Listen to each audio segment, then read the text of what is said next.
Lavkush inter college class 12 के समस्त छात्र छात्राओं, आपका मैथ क्लास जो चल रहा है इसमें आज एक्सरसाइज 7.2 निर्देश लिखा है कि निम्नलिखित प्रत्येक फलन का x के सापेक्ष समाकलन कीजिए।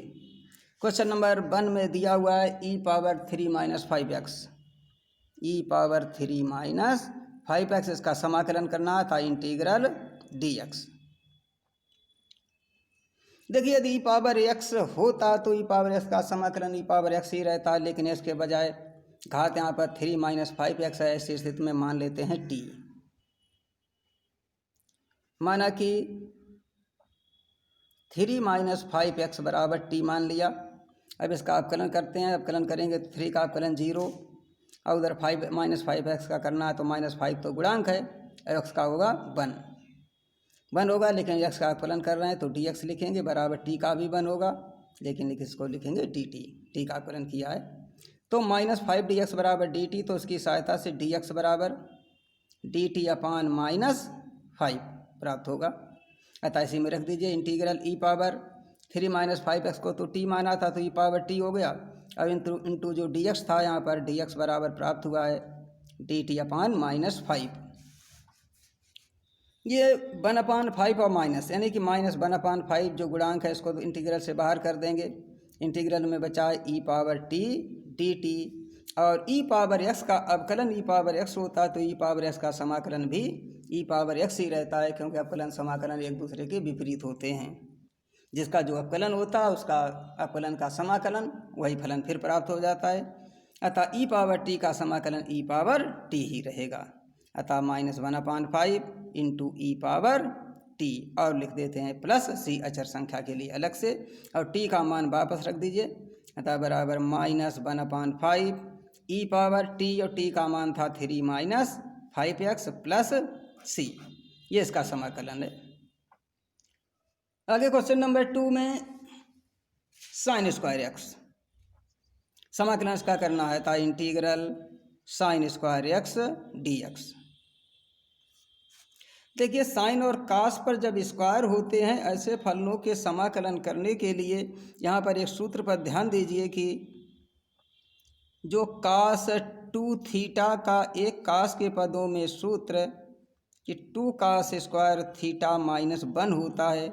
इससे cos² θ का मान ज्ञात करना चाहें तो 2 cos² θ बराबर cos 2θ और +1 हो जाएगा।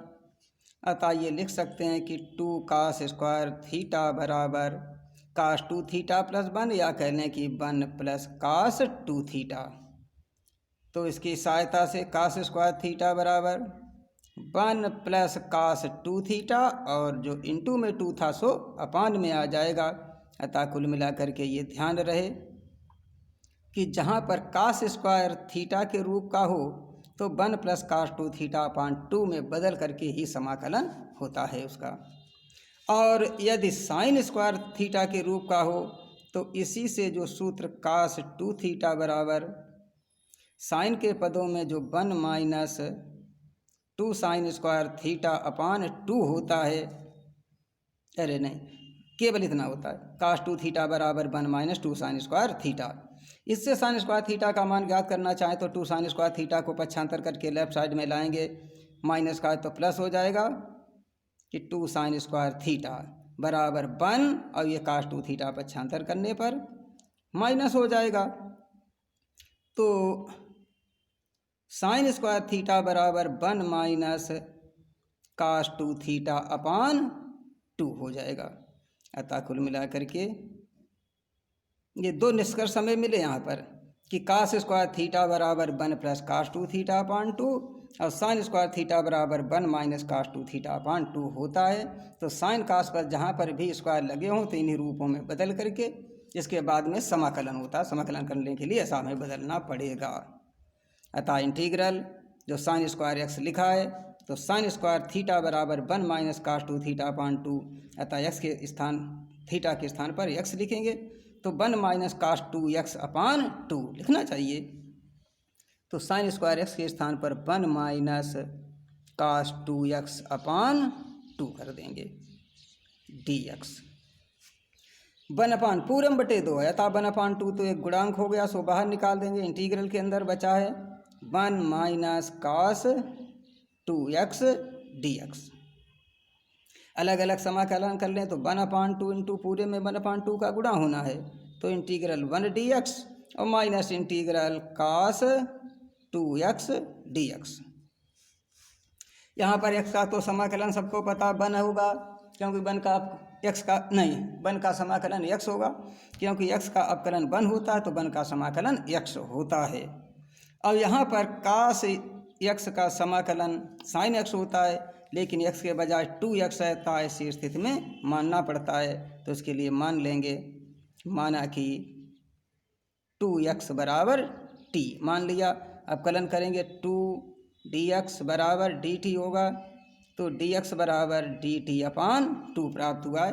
रख लीजिए अब इसी में मान 1/2 अलग से इंटू ब्रैकेट में इंटीग्रल 1 dx। यहाँ पर मान कुछ माना नहीं गया तो इसको तो dx में ही बना रखेंगे, अतः 1/2 इंटू ब्रैकेट में इंटीग्रल 1 dx या केवल इंटीग्रल dx लिख सकते हैं। और माइनस आगे जो था इंटीग्रल cos 2x dx, तो 2x के स्थान पर t हो जाएगा, तो इंटीग्रल cos t और dx बराबर ज्ञात किया dt/2, अतः integral cos t dt/2, integral cos t into dt/2 हो गया। ब्रैकेट बंद कर दें, बराबर 1/2 इंटू ब्रैकेट में इंटीग्रल dx माइनस ये 1/2 गुणांक है, इंटीग्रल से बाहर कर देंगे 1/2 इंटीग्रल cos t dt बचा है, समाकलन कर लीजिए इनके 1/2 इंटू इंटीग्रल dx यानी जिसका हो जाएगा x, ये dx है तो x लिखेंगे, माइनस 1/2 गुणांक है और cos t का समाकलन sin t, ये हो गया प्लस c अलग से लिख देते हैं और t का मान वापस रख दीजिए, अतः 1/2 into x minus 1/2 sine t और t बराबर माना था 2x प्लस c। यदि 1/2 से अंदर गुणा कर दें तो x/2 माइनस हो जाएगा 1/4 साइन 2x प्लस c। इस प्रकार से ये समाकलन इसका प्राप्त हुआ है क्वेश्चन नंबर 2 का। आगे क्वेश्चन नंबर 3 को देखिए। Sine square x cos x है, इसका समाकलन करना है, अतः integral sine square x cos square x dx। देखिए यहाँ पर यदि केवल साइन एक्स कास एक्स होता है तो इसमें 2 से गुणा कर लेते तो 2 साइन एक्स कास एक्स बराबर साइन 2x बन जाता, लेकिन उनके ऊपर लगे हैं स्क्वायर, अतः इसमें 4 से गुणा करेंगे। जब 4 से गुणा करेंगे तो 4 से भाग भी करना पड़ेगा, तो भाग वाला तो इंटीग्रल से बाहर 1/4 लिखेंगे, इंटीग्रल के अंदर 4 sine square x cos square x dx ये प्राप्त हुआ है। अतः 1/4 इंटीग्रल सभी पर स्क्वायर यानी कि 2 साइन एक्स कास एक्स का होल स्क्वायर dx। 2 पर स्क्वायर है 4 के बराबर है, साइन पर है साइन स्क्वायर के बराबर है, कास पर है तो कास स्क्वायर के बराबर है। अतः ये 1/4 इंटीग्रल ये ब्रैकेट के अंदर 2 साइन एक्स कास एक्स बराबर साइन 2x हो गया, और जो इस पर स्क्वायर लगा था स्क्वायर लगा देंगे, साइन स्क्वायर 2x dx ये प्राप्त हुआ है। ठीक पहले जैसी स्थिति बन गई है कि x के बजाय 2x है और साथ साथ में यहाँ स्क्वायर लगा हुआ है। जब साइन स्क्वायर थीटा या कास स्क्वायर थीटा के रूप में होते हैं तो उनको 2 थीटा में बदल करके हल करते हैं, अतः ये 1/4 इंटीग्रल जो साइन स्क्वायर थीटा बराबर 1 माइनस कास 2 थीटा/2 अभी जैसा लगाया था वैसे ही करना पड़ेगा, तो 1 माइनस कास 2 थीटा मतलब 2 लिखेंगे और इंटू थीटा के स्थान पर 2x है तो हो जाएगा 4x/2 dx। 1/2 पूरे में है बटे गुणांक हो गया, बाहर निकाल दें, बाहर 1/4 पहले से था 1/2 और आ जाएगा तो 1/8 इंटीग्रल में 1 माइनस कास 4x dx ये प्राप्त हुआ है। अतः 1/8 इंटू अलग अलग समाकलन 2 पद हैं दोनों को करेंगे, इंटीग्रल 1 dx और माइनस इंटीग्रल कास 4x dx। यहाँ पर तो इसका x हो जाएगा, लेकिन यहाँ पर x के बजाय 4x है था, इसको मानना पड़ेगा t। तो मान लें माना कि 4x बराबर टी।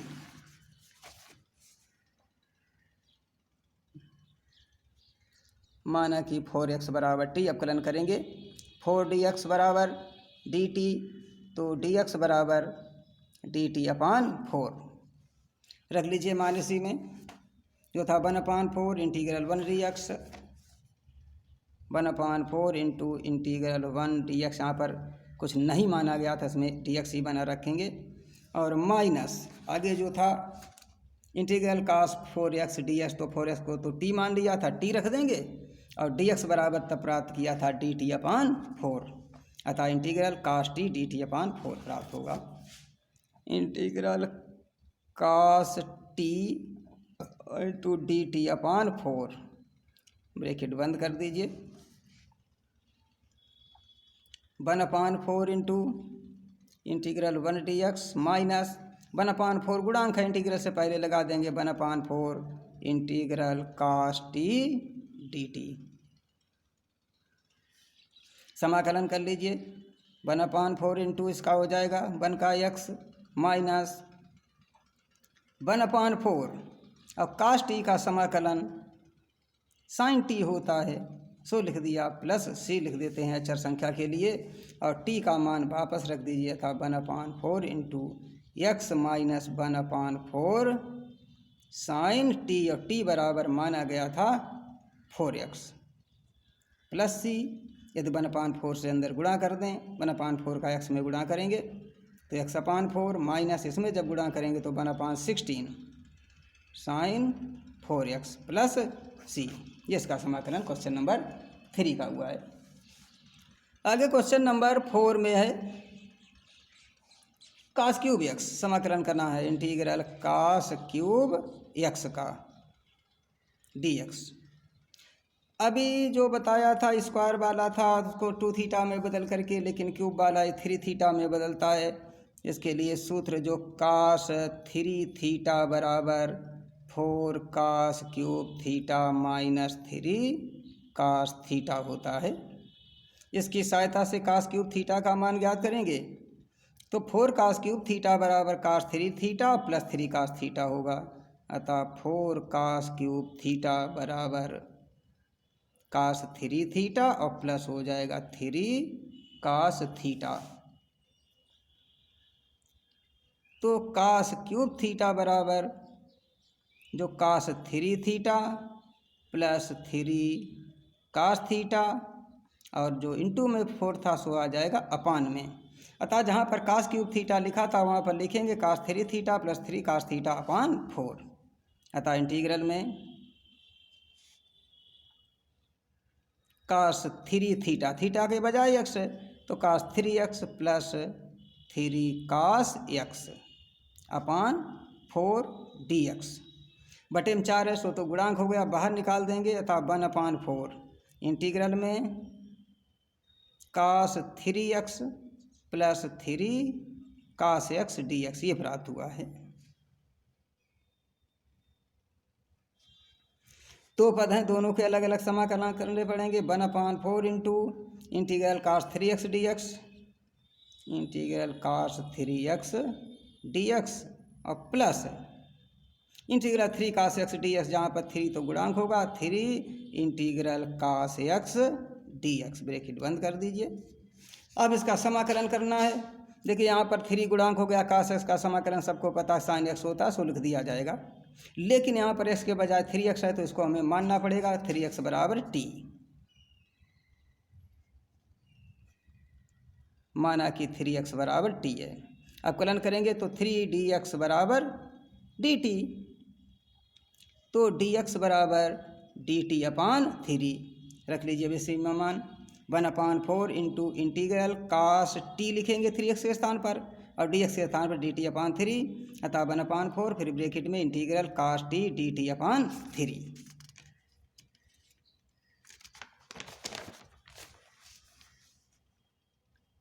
1/4 इंटू ब्रैकेट में है integral cos T dt upon 3, integral cos T dt upon 3, और आगे है plus 3 into cos X D X plus 3 integral cos X D X. यहाँ पर डी एक्स ही बना रखेंगे क्योंकि यहाँ पर मानने की कोई आवश्यकता नहीं है। अतः 1/4 इंटू, यहाँ पे देखिए 1/3 तो गुणांक हो गया, integral cos T D T बचा, कास टी का समाकलन साइन टी हो गया, प्लस 3 गुणांक है कास एक्स का समाकलन साइन एक्स। यहाँ पर डी इंटीग्रल डी एक्स है तो साइन एक्स लिखेंगे, यहाँ पर इंटीग्रल डी टी था तो साइन टी लिखा था, 3 गुणांक पहले से ही था, और प्लस लिख देते हैं सी।